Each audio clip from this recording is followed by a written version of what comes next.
5, 4, 3. Okay. All right. Good afternoon. Today's January 21st, and it is 3:30. As a quorum of the committee is in attendance, I'd like to call to order the meeting of the Central Health Ad Hoc Community Care Liaison Committee. As a reminder, some of our committee members may be also participating by video conference. So the staff will be managing video and audio feeds of all participants closely to make sure we have a legally compliant meeting at all times. We'll now receive public communication. Do we have any public comment? No. All right. We'll now proceed to the committee agenda. The first item is to approve the minutes of the December 3rd Ad Hoc Community Care Liaison Committee meeting. Need a motion? Motion from Manager Valadez, second from Manager Rodriguez. All in favor? Aye. Okay. Now we're going to go on to the second. So let me just say what we. So folks, today we're going to be adjourning at 6:30. So that gives us about 3 hours or so. The main thing we need to go through is item number 3. So what I'm going to do is I'm going to just go straight to that item because 2 and 4 are more quick updates. So we'll get to them at the end, and if something happens that we're squeezed for time, we'll give you an update offline. So we're going to go straight to item number 3, which is review and take appropriate action on key issues related to the co-applicant agreement between Central Health and Central Texas Community Health Centers DBA Community Care. Okay, so what we'll do today is, just as a reminder, we're going to follow the same kind of process that we did in the fall on the first motion. And just as a reminder, what we're doing today is continuing the work that we did before the holidays to provide guidance, the board level guidance on strategic guidance as we proceed with various issues related to talking through the co-applicant agreement. So, so that's what we're doing today. Now we sent out a draft memo and a draft motion and a memo explaining it. So I'm going to run through that memo real quick so we all know where we're at. And so let's see. We sent out a memo yesterday just to provide some information to everybody so they'll know what to expect today. And we did the details on the agenda. So the first thing we're going to take up is to discuss and recommit to the collaborative goal of the discussions. What we were thinking is that because it's been a while since we discussed this, and also because the holidays intervened, that we would spend whatever amount of time we would like to talk about why we're doing this. In other words, why are we talking with CUC? Why are we proceeding with talking about revisions to the co-applicant agreement and talking about our relationship with CUC. So we'll do that first. And then after that, when we finish that, then we're going to talk about appropriate accountability measures within the framework of the system transformation goal. And that's when we'll start talking through the motion, okay? And the motion, we can act on it or not. It's really up to this committee whether or not you want to take a vote after we finish talking through the motion. We just got you the motion yesterday, and these are issues that I think are pretty straightforward, but maybe not. And then, so we don't want to rush anybody just because we got you the motions yesterday. The motions don't cover all the issues that we have remaining. We have about, I think about 7 issues still to kind of talk through, and the motions cover, I think, 4 or 5 of those. I only attempted to bring forward a draft motion for the ones that I thought were more straightforward, and the others I felt like probably needed some more conversation before we tried to do a motion. So with that said, Go ahead, Ram. Thank you for this. I have a quick question. Okay. I did go read it, the motion. I have Has this motion been reviewed and vetted by our legal Uh, counsel? No, but it does, well, yes and no. It takes language from, and as we can, if we could talk about that when we get to each Okay. item. It's taken from the summary that our IMAN folks did with Dr. Lee and staff. So I don't think there's any legal problems with it. Most of it is what was presented by them, but we can ask that question each time. So, okay. So anything else before we just take up the first thing on the agenda? Okay. So what I was thinking was really would be helpful would be for us to, it's in the memo as discussing and recommitting to our collaborative goal of the discussions with CUC and amendments to the co-applicant agreement. You know, we've talked about this before, but it's been a while. We talked about it to some extent when we did our first retreat. But basically, we've talked about the fact that Central Health needs community care. Community care needs Central Health. We need them, they need us. And I attempted to put some language here about what we were trying to get to. So I'll just read that, and then that's what I want to talk about with folks. We're trying to, our goal is to strengthen our partnership with community care to achieve our strategic goals while ensuring appropriate accountability for public dollars and respecting the role of CUC's consumer-led board. And then I also put for you here is, so what do we mean by the strategic goal? We meaning the Strategic Planning Committee recently adopted direction for the development, the update of the strategic plan. And in that, the first thing we did is we talked about our system transformation strategic goal. So I've repeated that here, and that's to create a comprehensive, coordinated continuum of care spanning primary through tertiary services that ensures all Travis County residents who need our services have timely and equitable access to high-quality, affordable, whole-person care that's ambulatory-driven, trusted, and designed to measurably reduce disparities in access, experience, and health outcomes across geography and demographics. So I'll just say what I'm thinking, then I just want to have us all chime in, go around the room, see what y'all are thinking. So to me, what we're engaged in with CUC is, and the big picture is we are working together with CUC and our other partners, including Sendero, to move forward towards creating this comprehensive, coordinated continuum of care. And so the reason behind, from my perspective, and this I'm just speaking for myself, the reason behind us sitting down and talking about the co-applicant agreement is to make sure that what we've got in place is going to help us all, help CUC and help Central Health strengthen that relationship so we can carry out that goal. And so to me, I think, when I think about the provisions in the co-applicant agreement, I'm thinking in terms of, well, what's the value add of the change that we're talking about? And is that a value add that furthers strengthening our goal and our ability to work together? And that's sort of a linchpin for me on whether or not we want to make a change. I also, just for me, I feel like we're not here to just change the applicant agreement if there's not something broken, or if there's not something needed to help us work together better.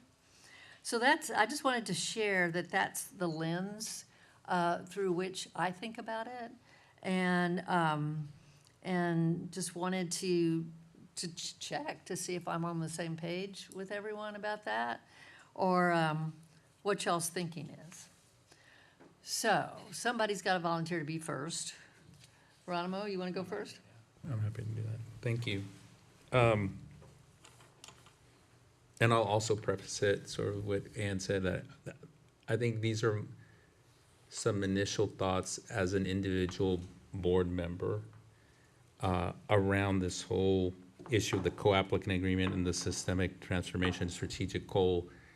One, I think for me, is to put this in some level of context. One, Central Health is transforming and moving from a payer to a provider, and has been doing that for a while.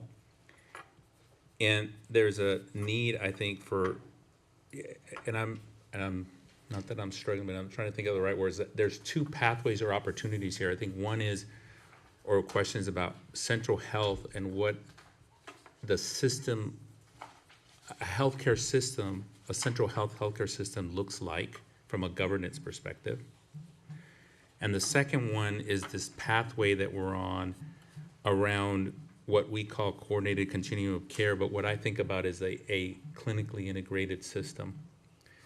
And that there is, sorry, this phone is going, that I'm just wondering out loud whether those are two different pathways that can lead us to the same goal, but they're different in the fact that one is, I've seen clinically integrated health systems across different entities that are separate and apart, and some that are other together. So there's different forms of that. And then I think there's a question of like, who are we when we want to, ultimately where we want to be as a goal from a governance perspective. And I've seen health systems that have everything from health plans to physician groups to hospitals to primary care, and what the governance of that works, which is different than the clinically integrated care system, and how those kind of work together around so many different issues. But I'll stop there because I think there's also issues of duality of reporting structures and other issues. But I think if you separate the two, there's much more clarity and understanding, I think at least for me, from a governance perspective of the clinically integrated system and how to hold our administration accountable to reducing health disparities, quality metrics on patient care, quality of care, safety, the culture of safety within that system that is really impacting our patients and our community and improving that care.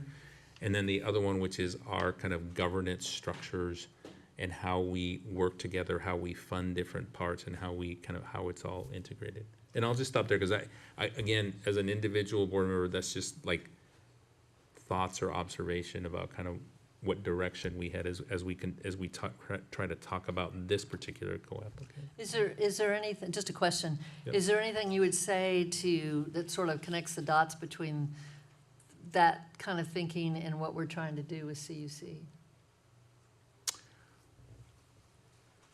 Well, if I think about it as a process or direction, or what's the goal we're trying to accomplish, Yeah. or what's the problem we're trying to solve, Uh-huh. I think that's where I'm like trying to understand from other board members as well and their input of, is the problem we're trying to solve Okay. a governance issue? Is the problem we're trying to solve a clinically integrated like health Okay, health disparities or health outcomes impact, or is it both?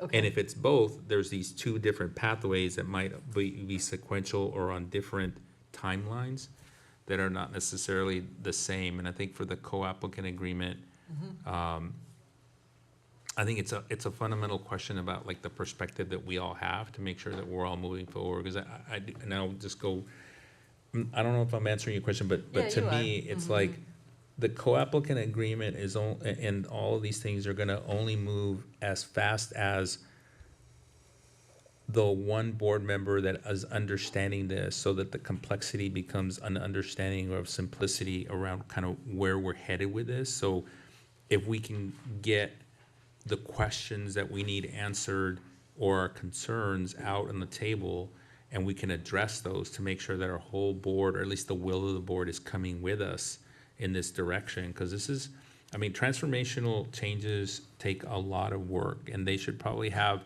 about this much space between the president and the board. And there shouldn't be any surprises either way, but I think we should be very clearly intentional about where we're headed. So I think it's important to I don't like cliches, but like slowing down to the speed of which everyone is understanding.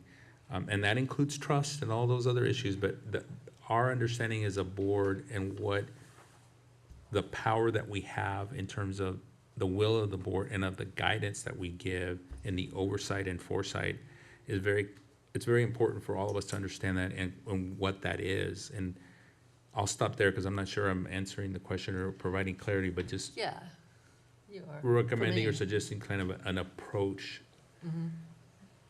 to get us moving to where what guidance our president needs, and then obviously offering an environment where our president can also speak freely about what are the challenges, the clarity that they need from us as well as we continue to try to move together.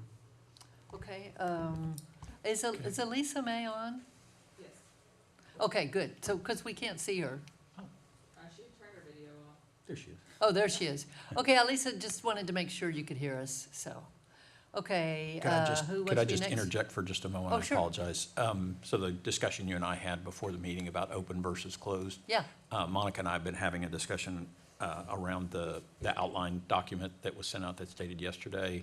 And if you get into specifics, particularly that last bullet point where you're talking about specific items in the co-applicant agreement and what your negotiating position is going to be on those, that's guidance from Iman, and Iman has weighed in on that. So she suggests that you probably do that in close. If you're doing specific, if you're doing If we get to that. philosophical overview, as Chair Rodriguez just did, that's fine for open. well, but- thank you. And we'll keep an eye out for that. Well, thank you, we'll go through the motion, and then if we're hitting the spot that, so. Okay, so, Dr., what, who? Who's next? Go ahead. Dr. Martin? Yeah, I guess seconding Geronimo's comment, I mean, I guess what is the issue we're trying to address? And having been through this for a while, I think the issue really at hand is governance. And I'd like to sort of go back to what Maram said is, we're essentially formulating a contract and that we need legal guidance on formulation. Need to what? I'm sorry. That we need legal guidance on the formulation of that contract. So then we can make a decision based on the legalities involved of the contract. So I get the impression we're all on the same page about the care of the patients, how we need to integrate, transform the system to be much more patient-centric from top to bottom. But the issue seems to me recurrently has been one of governance, and I'd ask for legal guidance concerning governance. I would like to ask you a follow-up question, if that's all right. When you use the term, when you think of this as around governance, what does that mean to you? The delegation of authority, Okay? where we're different, the different roles that both boards hold in our respective responsibilities to the community, our patients, and to the state of Texas's statutes that we have to follow. Okay. You may have answered this, but let me just ask you. So if you don't mind, so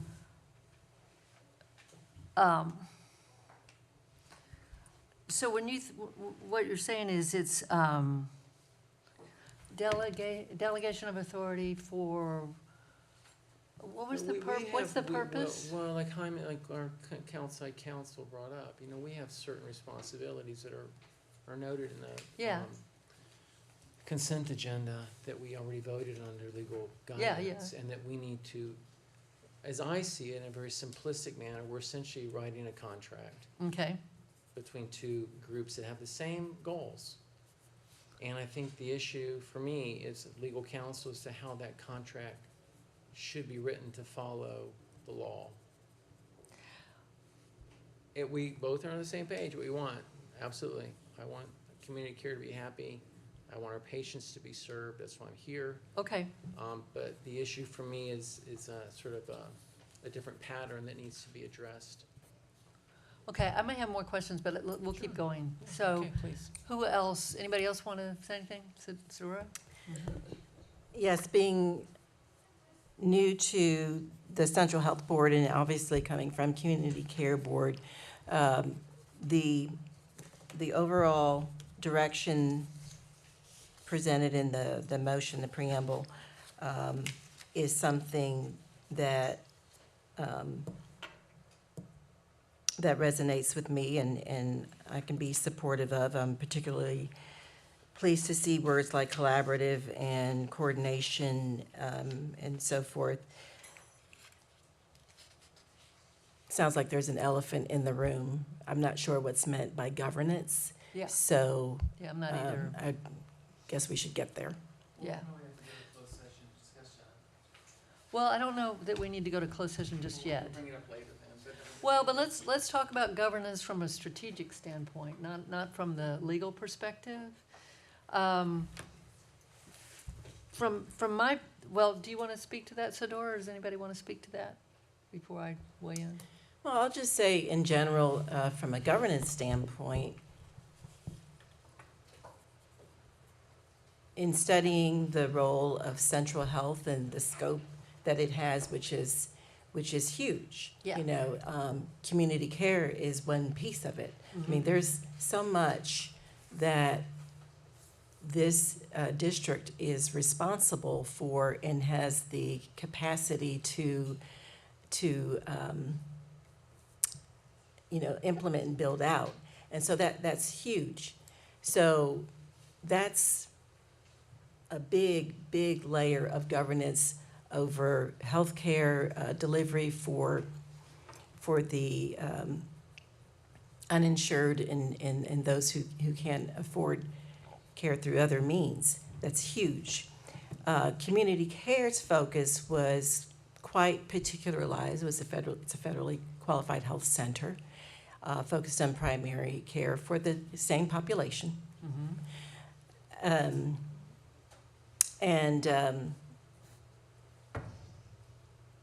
the level of governance and decision-making is very much focused on clinical, you know, a clinical delivery system.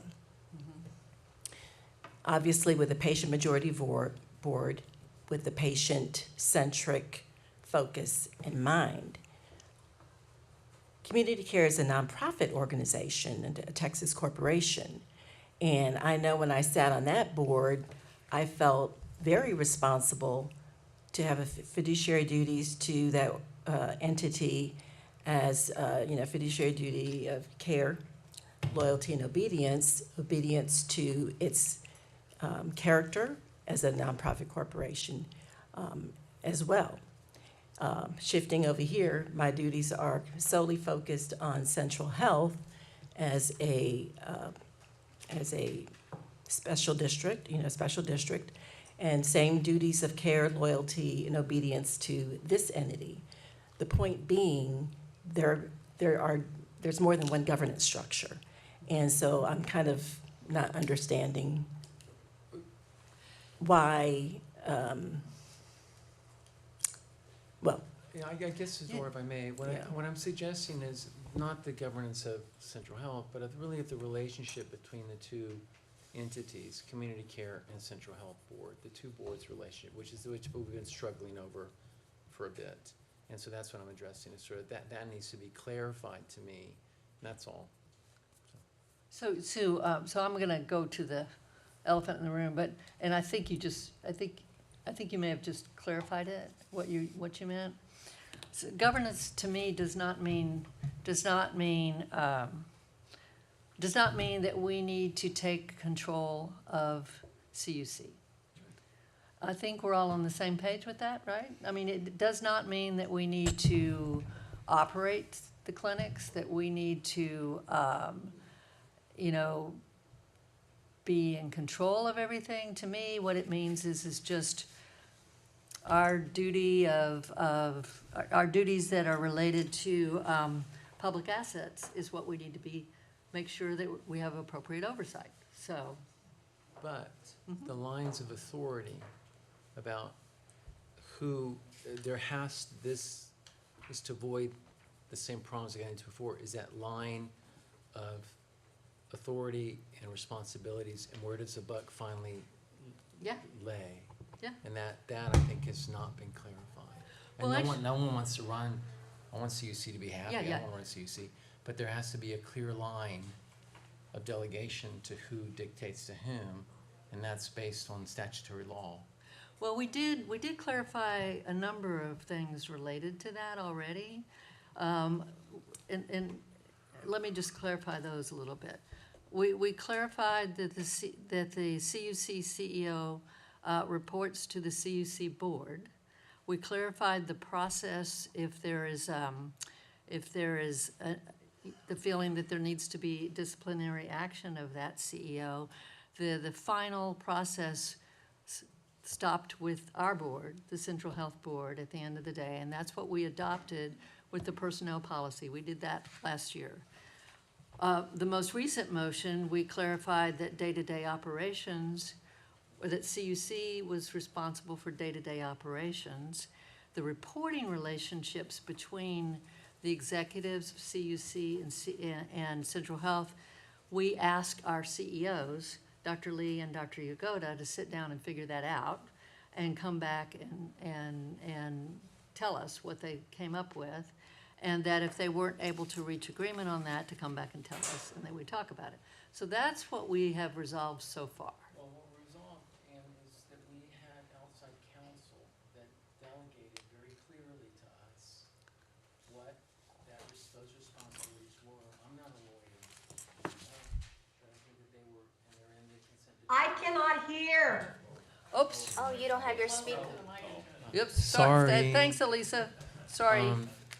That we had outside counsel, that motion was amended with the backup material from legal counsel.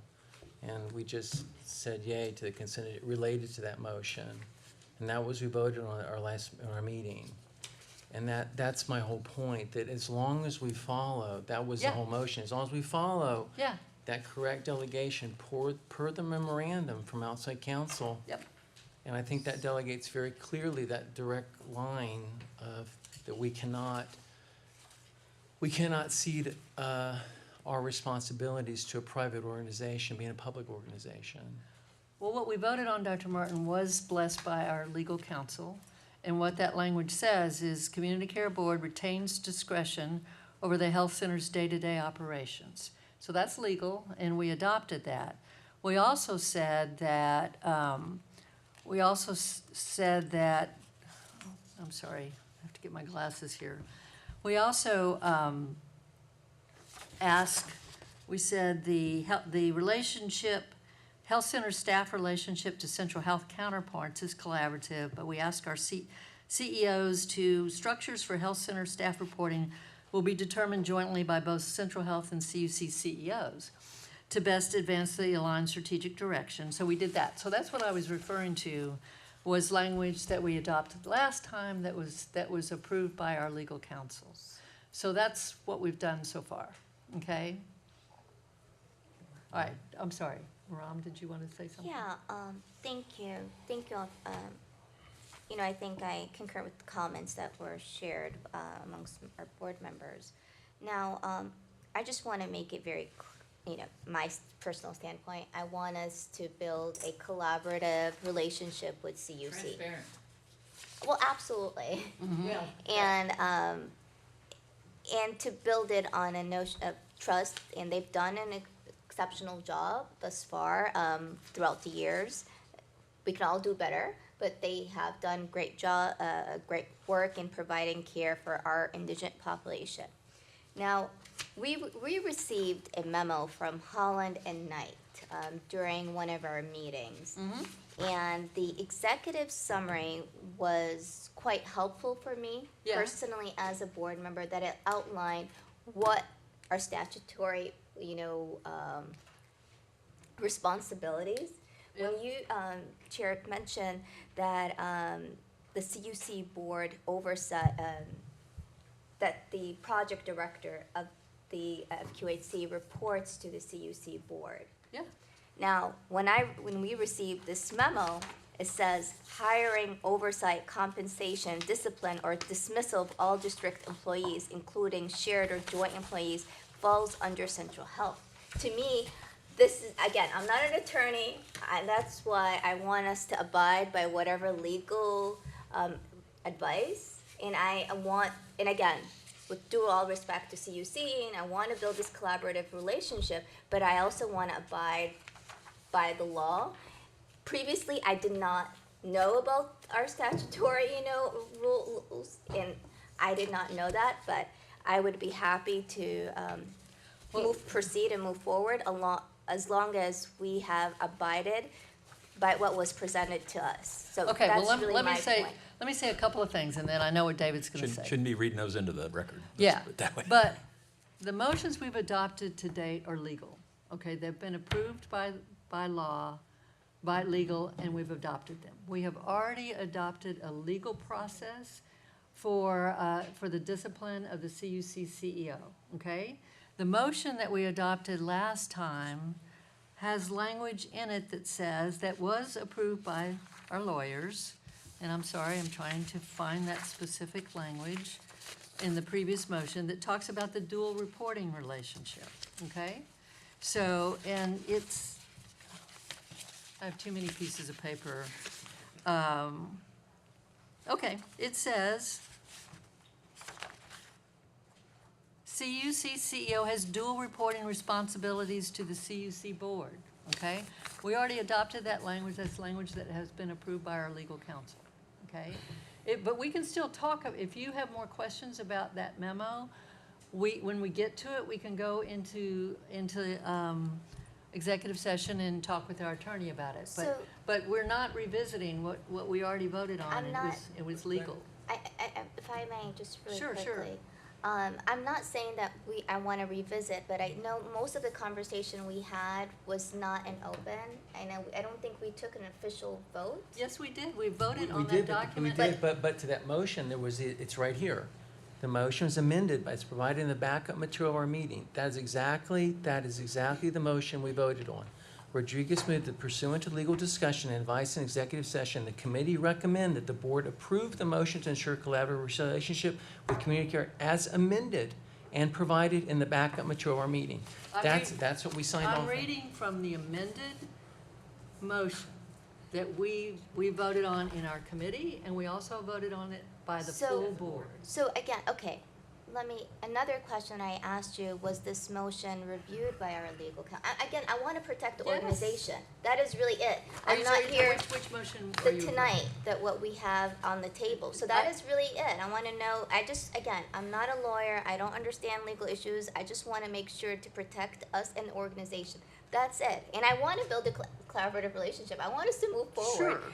It's nothing that I want us to hinder the process, but for me personally, I would feel more comfortable if our legal said, yeah, that's perfectly fine, we reviewed it, you're protected. That's all I'm asking for. Well, when we get to the motion, we will make sure we do that. We're not to the motion yet. We're still talking about the first thing, which is our goals, you know. And unless people are ready to move on, I mean, does anybody else want to speak to, I think you just spoke to your goals, right? Did I hear you say when you started that you wanted a collaborative relationship? Is that what you said, or? Oh, absolutely. Okay. There's no doubt about that. Okay, I just have all right, go ahead. a couple of things to say, and first and foremost, having been married to a lawyer, I'm not a lawyer. And as a result of that, I'm not always so trusting of the advice that is provided to us. And I just want us to understand that lawyers are here to give us advice. We ourselves, as the board members, are the ones that make the decision as to what we are going to do. And they're here to protect us, to make sure that we are within the confines of all appropriate laws. We are here to make sure that our mission is accomplished, that our population is served, and that we are doing the best that we can possibly do to maintain and comply with our fiduciary responsibilities. And so that is what's most important to me. What has brought us here is because we had a lack of information, appropriate and relevant information, in order for us to know exactly what position Central Health was in. And if there were concerns about how CUC was conducting itself, it was never brought to our attention. No, Okay, let's not go backwards. I'm not going backwards, I'm just gonna make a statement. Okay, We know that they were in compliance, that they were doing well, And we are going to continue to work with them as our partners in the provision of services. So I just want to make sure that my perspective of not believing everything that a lawyer tells me is exactly fact, because I can ask 100 lawyers for 100 different opinions and probably get at least 50 that are all different. So I just want us to know that I support our advisors, our legal advisors, in giving us that information for us to be able to comply by the passage and the actions to accommodate our bylaws, our policies, our protocols, and everything else that we need to do in order to comply with our mission and the laws that caused us to be created. But that's basically it. And to make sure, first and foremost, that our patients are served as Okay. best they could be, that they continue to get the best possible care, and that they understand why we are operating under what we are developing right now, and that Okay. they are in support of our transformational strategies to be put in place. And I want the public, I want our elected officials, I want our patients to understand first and foremost that this is what we're gonna have to do in order to accomplish those goals. That's it. Let me ask you one question then. So I think I'm hearing you, but I just want to confirm. So for purposes of for you, the way that you look at the goals of how we're working with CUC, does this articulation make sense to you? Yes. That our goal is to strengthen the partner? Yes, Okay, that's so exactly right. And in that vein, it's my hope that CUC will understand that we're taking them along with us on this ride. Okay. And that they not only should be in support of it, but that we are in support of their concerns, that we are incorporating them into what we act on. Okay. And that we are both in agreement of which strategy to take. Okay, all right, before I get to you, I want to see if Elisa has any, we've all spoken to our goals in terms of our relationship with CUC. So I want to stay on that for a minute and give Elisa a chance if she wants to speak to that, and then I'll come back to you, Dr. Martin. Elisa? Thank you, and I'm sorry I can't be there because I know what an important discussion this is. That said, it's occurred to me as I was listening to everybody that, we have passed, and Chair Kitchen, just remind me or correct me if I'm wrong, but I believe from the fall moving forward, we've passed various parts of not resolutions, but various motions on how we're going to operate within the context of our relationship with CUC. We already talked about the HR, some of the HR stuff. But in that vein, because we've done a lot of different, we've passed a lot of different motions along the way that are all building, if you will, this quilt of our collaborative effort with CUC.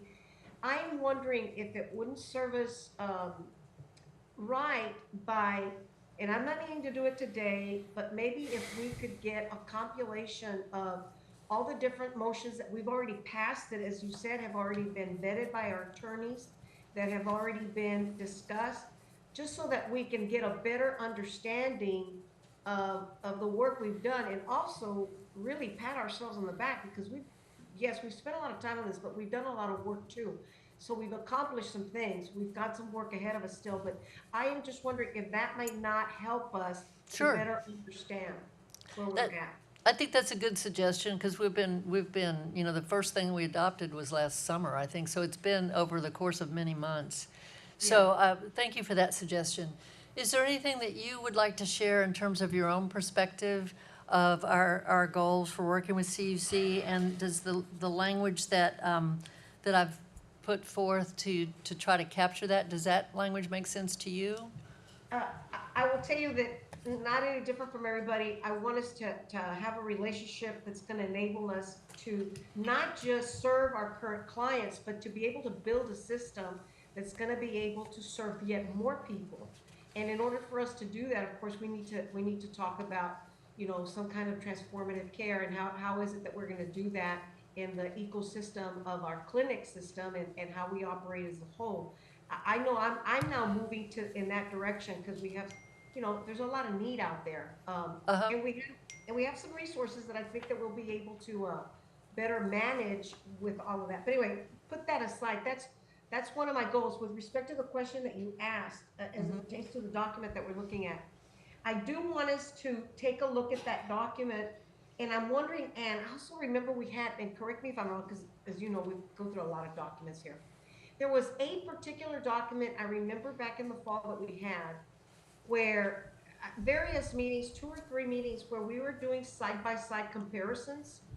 And I believe it was as it pertained to CUC, but I could be wrong, because like I said, it's been a while and we go through a lot of docs.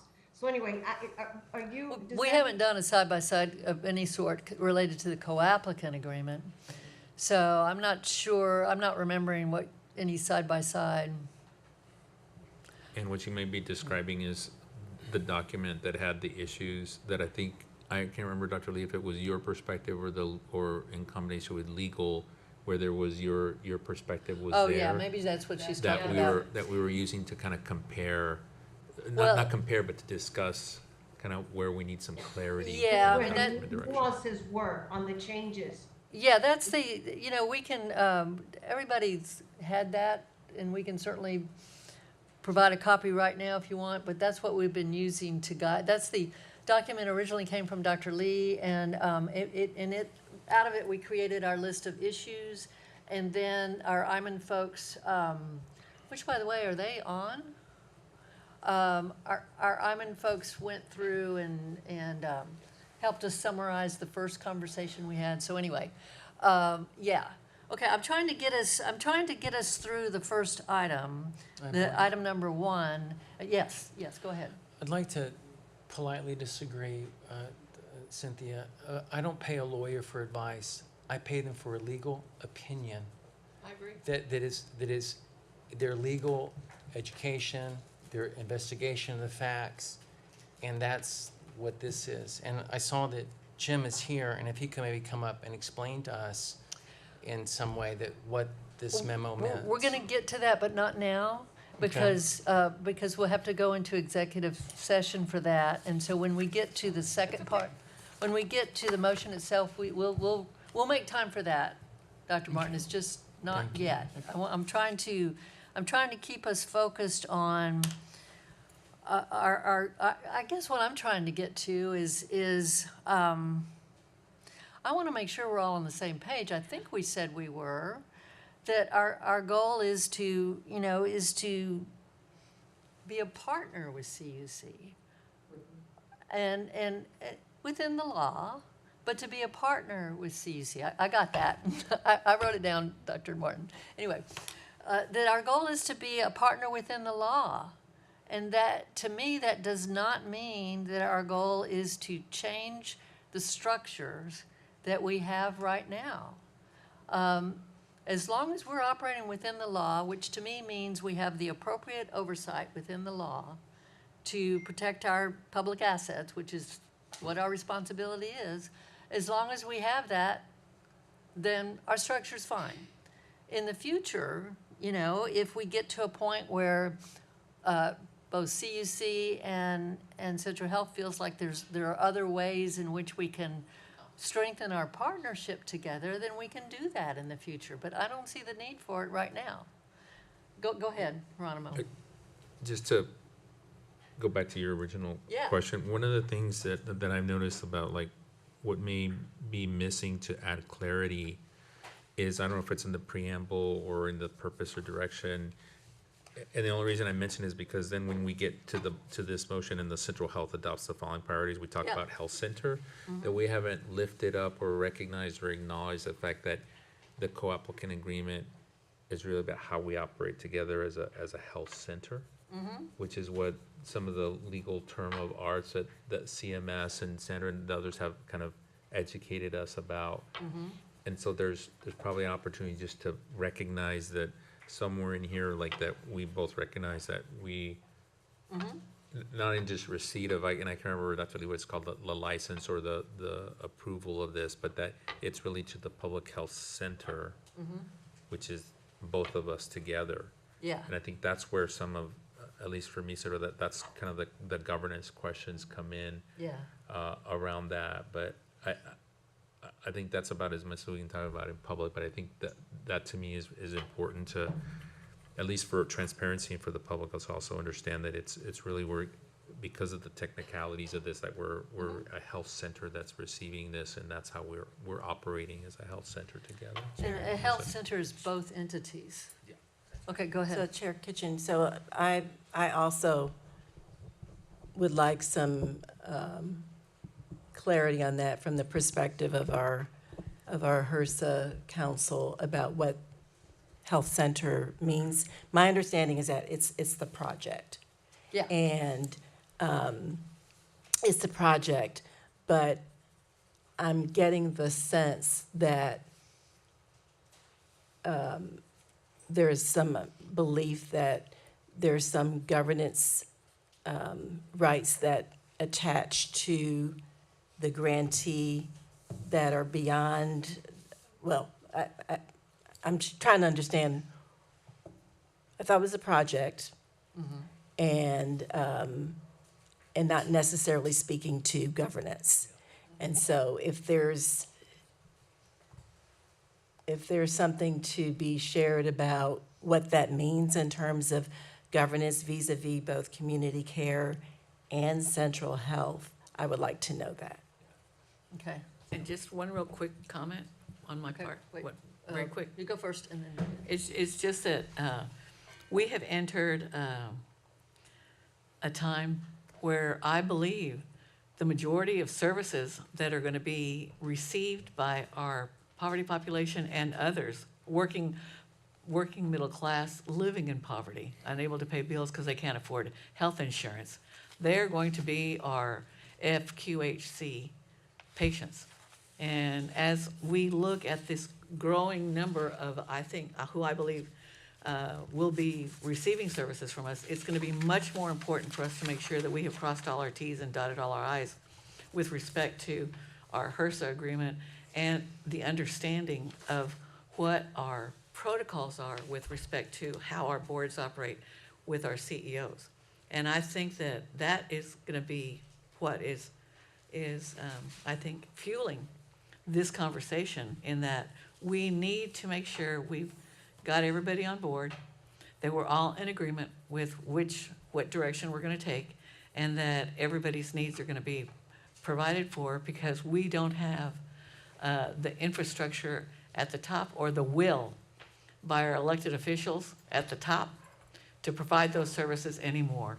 And so they're going to be coming to entities like us, like hospital districts and FQHCs throughout this nation.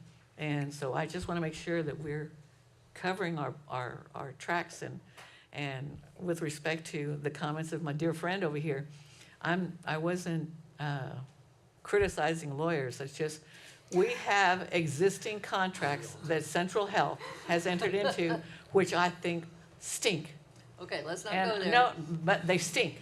Okay, I got And that. as a result of that, I have to make the comments that I have made. Okay, so they've made up over there. So let's go over to, did you have something you wanted to say? Yeah, I recall IMN provided us with different models of the co-applicant agreement. Have y'all agreed on which model that we are going to partake with this negotiation? So to me, No, I I'm sorry, go ahead. I want to, because, I think that really pertains to a question that you had, because they provided us with different models, and depending on that model, the governance structure changes, from my understanding. So have we selected, has CUC even agreed on which model that we want to proceed? Because I think that's the first step moving forward, in my opinion. Again, that I have not seen which model we all have come across that we agreed, both entities, to proceed, because once we come to agreement to which model we want, I think this will expedite, well, it may make this process easier, that we all came to the fundamental agreement. And I want to know, have we arrived to that point? there's a couple of things I would say about that, okay?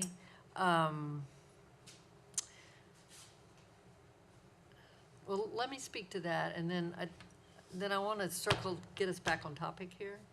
There is no one model, okay? What Iman shared with us a while back, which we can certainly revisit as a board if we'd like, is they did look at what the other 85 public health center models are doing around the country, okay? And they showed us, you know, what various people were doing, but it's not like there is one. It's not a model, you know. It is. We can look at what others are doing, and we can have that conversation again if we'd like. We have not gone down that road as this board at this point. So I don't know if I'm answering that well. Do you want to speak to that? Yeah, I think you're. I think you're asking a good question that we need to answer. That's right. But we have to come back. We have to come back to it. And I think as we're discerning these different questions, we're getting there. Yeah. And I think when we go into executive When we go session, into close, we can talk about we that. can talk more specifically about that. Yeah, so, okay. So I think I'm gonna wrap us up under number one, but I'm not sure if we've really gotten where I was trying to get us to on our collaborative goal on number one. So let me see if I can articulate what I think I heard from everybody, and y'all tell me if I don't have that right. I think we're all agreeing that we want to partner with CUC, right? And that we want to collaborate with CUC. Is it fair to say that we can agree with this first statement, that we are that our goal in sitting down and talking with CUC is to strengthen that partnership in order to achieve those goals as we've articulated them? Understanding that we have to ensure appropriate accountability for public dollars, which means to me that we're operating within the law with regard to what we can delegate and with regard to other aspects of oversight. So that, I think that's what I mean by appropriate accountability. And that we are also saying that the role of CUC's consumer-led board is something that we respect, that we see it as a value add, that we understand that they, that as patients and as consumer-led board, not only is that something that's HRSA's vision for a public health center, but it's also something that we have value, add value for. So am I getting that at the highest level? Is that a statement that everybody can agree with? Go ahead. Yes. I would also add to it, you know, you have here ensuring appropriate accountability for public dollars. Yep. And I think we also need to be confined within our statutory law. I think that would also be included. So I agree with it, but also giving what we can within our statutory law that was presented to us from our legal counsel. So I want. So what you're saying is when we talk about that our collaborative goal is et cetera, while ensuring appropriate accountability, you would like the language to be clearer that appropriate accountability means operating within the laws that we have to operate within. Exactly. Okay. Just for Okay. So can I? Providing the highest level of quality in an effective and efficient manner. Because I don't see that it says that anywhere. It says we're going to comply with the related policies that have been enacted, service locations, sites, blah, blah, blah. But I don't see that we are being forced as an entity to. Can you say it again to add that we would act within the highest quality? That we would be providing the highest level of quality. Okay. Of services in an effective and efficient manner. Okay, let me get that. Highest quality. In an effective and efficient manner. Okay. Okay. In order to accomplish our goals Okay. and our mission under the laws. Okay, were you gonna say something? I was just gonna suggest, Manager Musayef, if we could broaden it beyond statute, because It's not just it's beyond statute. It's all based on principles and doctrines and so forth. So something more generic, like all within the bounds of the law, because everything that we do should be lawful. I'm fine with that. Under best practices, they should be best practices. Oh, within the bounds of the law. Okay, I got that. Again, I'm not a lawyer. No, I think that gets us where you're, and Dr. Martin, I hope that helps clarify, no, I hope that helps clarify the point that you made. Instead of assuming what appropriate accountability means, we're gonna be more specific and say that we're talking about within the bounds of the law. And Yeah, okay. that, if I may, that really goes back to Manager Valdez in terms of transparency. The more specific we are, the more transparent we are. And actually, we need to have a clear definition of understanding. Yeah. And I think that was probably the root cause of some of the It was. friction, if I may say, that there was not clarity between the two. So I think the more transparent we are, the more clearly we define what it is, it will help us with our understanding moving forward and building this collaborative partnership that we all want and strive for.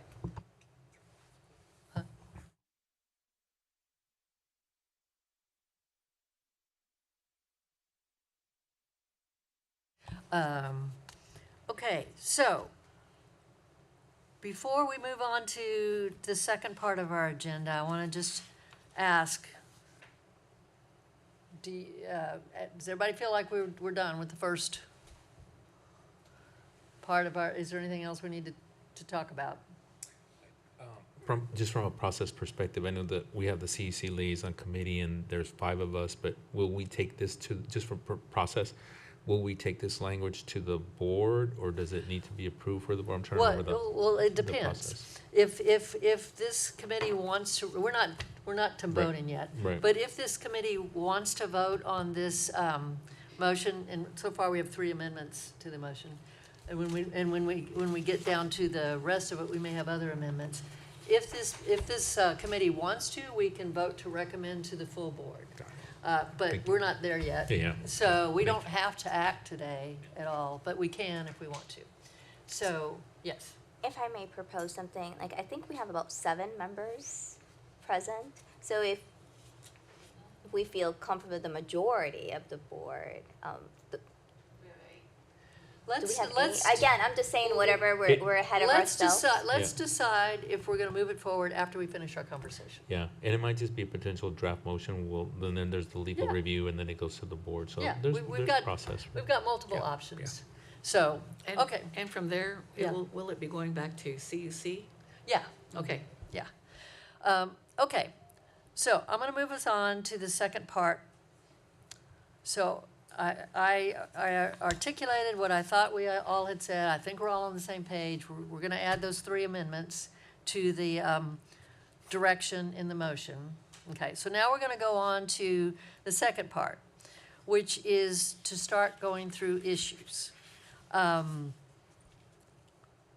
before we do that, I had thought about, I'm looking at these issues through the lens of appropriate accountability measures, in other words, within the law, within the framework of the goal. And what does that mean to me? That means when we talk about, for example, when we talk about health center policies and policymaking, when we talk about operational management, when we talk about term and termination, when we talk about dispute resolution, it's with the goal in mind of working better together to achieve our goals, and it's with the goal of being sure that we're operating within the law, of course, in terms of what kind of oversight we might be responsible for. So that's the lens, that's the question I'm asking myself when I think, how should we answer these? The other thing is, this motion is at the strategic governance level, not at the operational level. And when we get to that, I'll point out the difference. The operational level is for our CEOs to work through. We're at the strategic level. So, okay. Now, We did have some requests related to, that were legal requests, so that we'll have to go into executive session for. So I think we have our a lawyer here. I think the questions that you all wanted to talk about were in the memo that we received from Jim Cowser, right? Is that right? Yes. Okay, and so, Mr. Cowser, are you available for us for executive session or not? I am, but I have a hard stop at 5 today for medical reasons. Okay, that is okay, because that really works well with our timing. We will be able to ask you some questions for 30 minutes, and then we'll come back out and we can talk through the motion. And So, I believe the Iman lawyers are on as well, so if you wanted to do Mr. Cowser first and then talk to the Iman lawyers, they're on. I'm not sure if we if we have questions for them, but let's go, let me read we're gonna go into executive session now. Let me find my script for that. Okay. All right, for item number 3, review and take appropriate action on key issues related to the co-applicant agreement between Central Health and Central Texas Community Health Centers, DBA Community Care. Let's see, I announce that the committee is convening in closed session to discuss agenda item 3 under Texas Government Code, section 551.071, consultation with attorney. It is the 21st, January 21st. The time is 4:32, and we're going into closed session. Elisa, do you have the link or does she know how to get into closed? No. Okay, all right. So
You ready? Okay.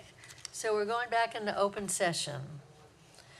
It's the 21st of January and the time is 5:07 and we're entering open session. So what we'll do now is we'll start going through the motion with each of the issues. I will refer you back to the source of the draft language and point out where the language is different than the source. And then what we can do is talk about each of these.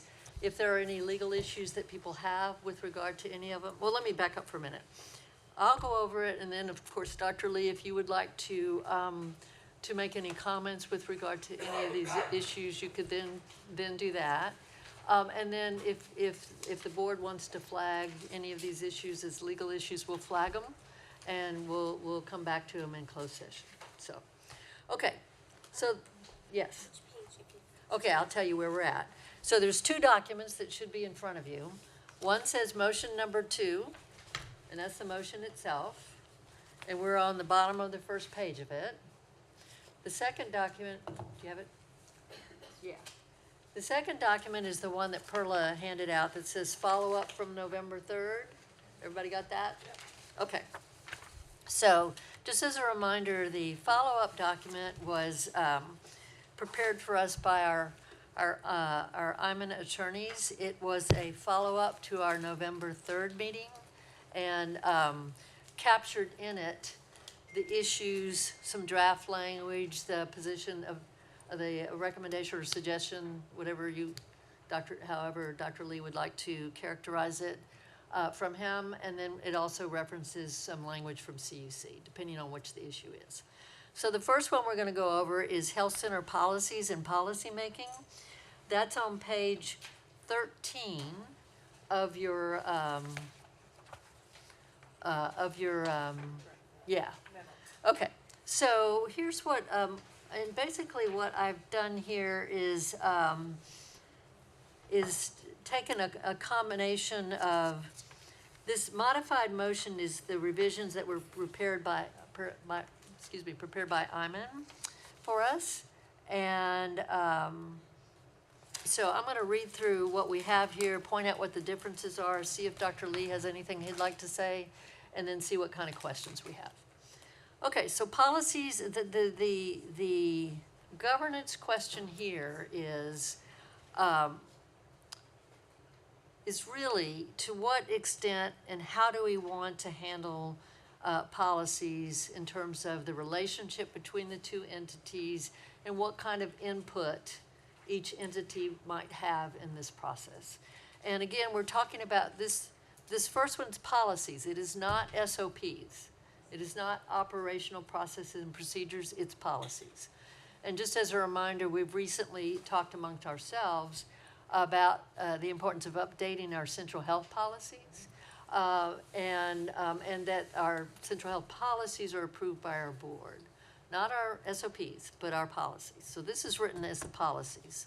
Okay, so it says, the first point is that personnel and financial management policies governing the health center will continue to be established by Central Health and approved by the Central Health Board with review and input by CUC prior to these policies becoming effective. CUC is responsible for implementing and effectuating Central Health's fiscal and personnel policies that are applicable to CUC. So the difference here between what was proposed and the language that I added was a couple of things. I added and approved by the Central Health Board because I wanted to just make the point that we've all made to ourselves is that as a board, we approve policies. So it says personnel and financial management policies governing the health center will continue to be established by us, and that means that the board approves it, okay? But it does provide for review of those and input by CUC before the policy becomes effective. So that's the governance policy strategic direction we're giving here, is that we're saying that that review and input by CUC into the personnel and financial management policies are appropriate, okay? They don't finally review, but they give us input. And then the second part is just acknowledges that CUC is responsible for actually carrying out those policies, implementing them when, for the fiscal and personnel policies. In other words, they have to follow them, which is what the language in the current co-applicant agreement refers to. And that last sentence is something that CUC had suggested. Okay, so before I go on to the rest of this, questions, conversation about this first paragraph, over here. This looks really good. I would just suggest that on the second line, instead of saying continue to be established, continue to be developed. Okay. And I think what we're talking about, and I'm glad we're breaking out who the actor is when we refer to central health. Okay. So, continue to be developed by central health administration, leadership, whatever the term is for that, and approved by the board. And then the other thing I just wanted to, I feel that it's, that's gonna be helpful to be with this understanding is that, you know,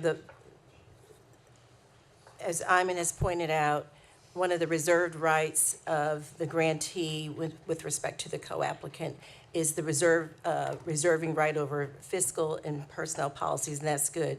But it seems like that should be consistent. It should not conflict with the Okay. co-applicant agreement. And I like that concept embedded in here. Okay, to a language that says consistent with the co-applicant Yes, agreement? Okay, Because if it's inconsistent, then it seems like that co-applicant agreement should be coming to the board table. Consistent or aligned? Either of those words works for me. And a process for, does because in my brain as a lawyer, I'm like, comma as amended from time to time, but does the co-applicant agreement get amended? Or is amended as necessary? Well, it's been a very high-level overarching agreement that, no, it's not been amended often. In fact, I think the 2007 agreement is still in place, so that gives you an idea. But that's good, right? Yeah. Because it's like things being consistent with bylaws or, you know, a charter. So it's that. okay. So, does that mean okay with the language she suggested, or? Yeah. Okay, wait, and then we'll come back. Okay, go ahead. I also have a question. I have a couple questions. The first one, when it talks about policies, so I know that primarily CUC is more focused on the clinical services. Yeah, So the policies, I think for us to define what type of governing policies or clinical policies, those two differ. it's personnel and financial management policies we're talking about, right here. Okay. Now, I'm looking also on page 13, the draft motion and the. We haven't gotten there yet. I'm sorry? That's on the next page. Yeah, So your question's about the next page, I guess. well, it is about the next page as well. So Okay. I'm just asking, here, the CEO recommendation, but will be jointly developed with Central Health. Could you elaborate more on that? That was a recommended. It was redacted here. I'm just trying to understand, decipher between the two. I'm sorry, Dr. Lee, I forgot to, I laid this out. Is there anything that you want to say about this first paragraph? We'll see if he has. Thank you, Sorry, Chair go Kitchen. ahead. I mean, I guess the first thing I would just look at for managers, we are in the midst of effectively a contract negotiation.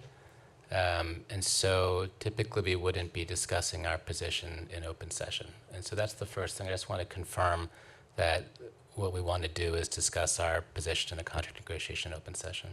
That's what we did with the first issues that we went through. And what we're doing is we are not talking about contract language here. We're talking about, these are board priorities to be reflected in the contract. So we're not negotiating contract language in this. And this follows the approach that we took previously, which was to have this discussion in public. Okay. Well, Because this is the policy issue here is, we're working together. You know, so the policy question is, to what extent do we want to recognize that we're working together? Okay, well, I'll follow that lead. In the previous session we had like this, what we did was we actually went to the document that I prepared. I had prepared and sort of read through the recommendation, and then we were able to reflect on that. So this is on page 13 of the document that the board Yes. has before them. Yeah. And there are a few key differences between the motion in blue and the language you see in the proposed motion here. Probably the most material differences is really, In that first paragraph, or do you want me to go on to the second and third paragraph? I'm sorry, I was looking at the motion as a whole. Let me just go ahead and read the recommendation I'd written, and then happy to take any questions from the board Well, for then clarification. I can go over the whole thing, and then we can come back to you if you want to do that. Because I just read the first paragraph. There's 2 more paragraphs. Yeah, I think my main interest is making sure that I'm doing my best job to enable the board to do the discernment necessary for the will of the board to be heard. And for that, I feel like it's my responsibility to flag potential concerns or risks, and to be able to speak into those issues that the board is deliberating on, so that that full picture is seen. And so I obviously want to follow the lead in terms of process and order and sequence, but I have a concern about being able to do that effectively. Okay, well, here's the question. What we're dealing with in this first paragraph is from a governance standpoint, a strategic standpoint, how do we want to work together with CUC? What we're saying here is that for policies, for these personnel and financial policies, we want to continue with the strategic, with the governance approach that we've had. That's our direction. We're going to continue with that. But we're recognizing that we'd like their input. And so that's really the question for you. And so this is written as their review and input. So if you If it's going to be up for discussion, I feel like we should do this in a thorough and sort of sequential manner with the opportunity for proper review. with what? I'm sorry. The opportunity for a thorough review before we bring really meaningful language forward. Oh, for the okay. board. So let me make sure I'm understanding. So, are you feeling like we have the document that I'm prepared and that you prepared with them before? We're using that as a guide. I'm pointing out the differences, but you feeling like you need more time to think about that. Is that what you're saying? Which is okay. I'm just trying to understand. If I may. I think, reading this thing, that a lot of these things have been changed. And I made a note about this stuff about input. I mean, input's a nice issue, but ultimately, where's the authority assigned to that input in the first paragraph?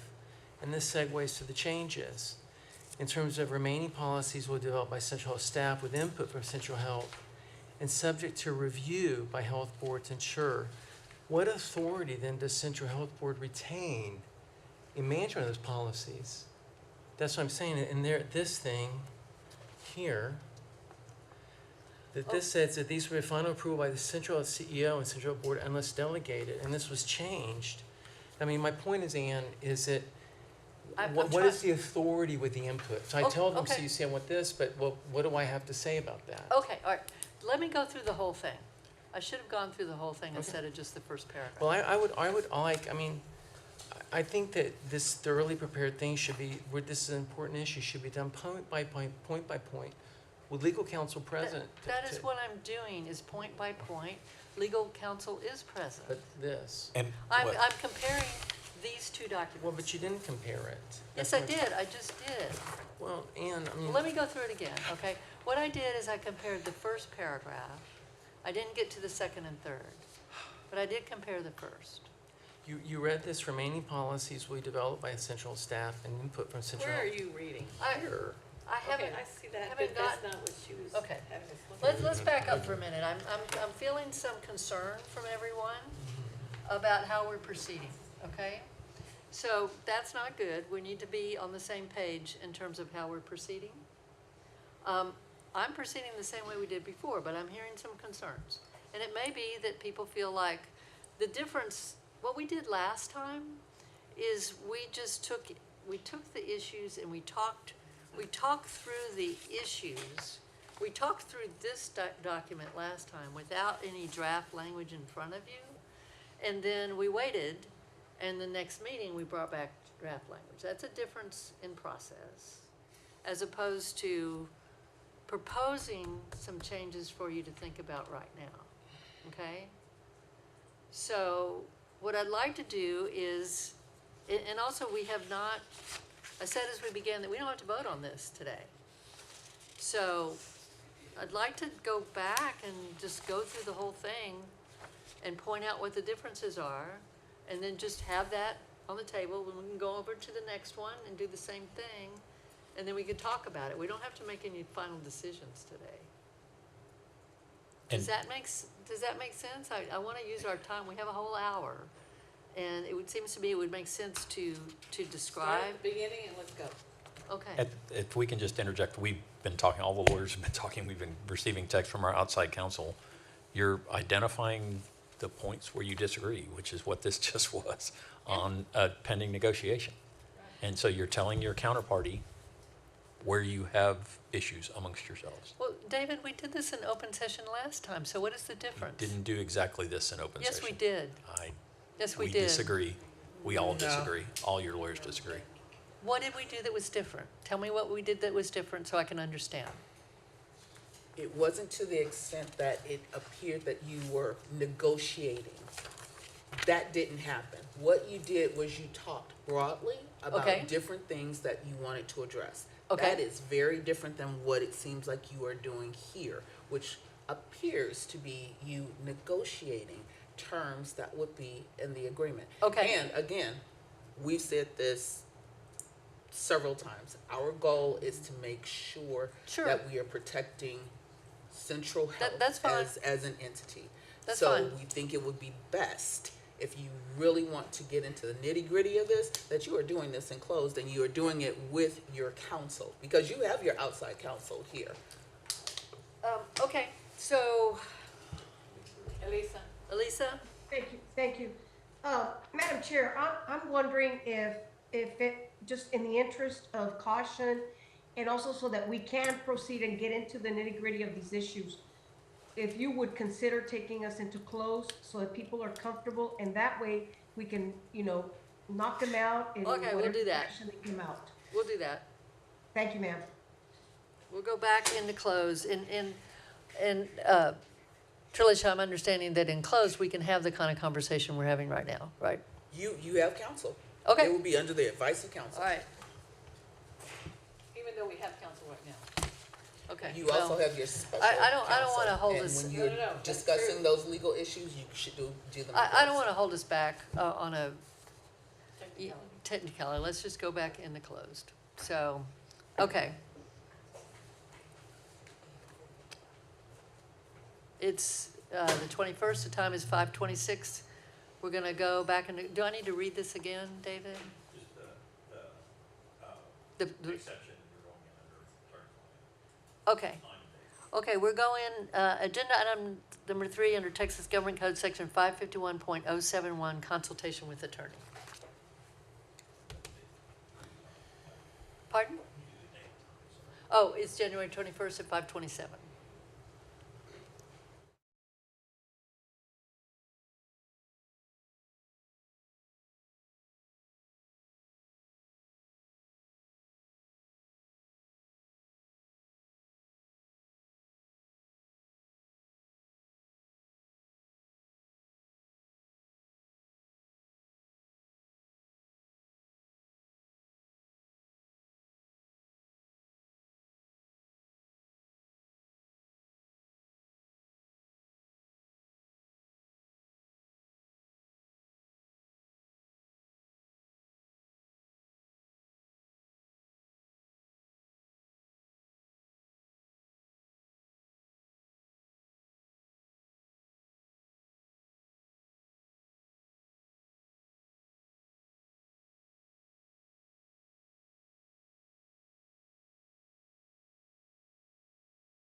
Ready?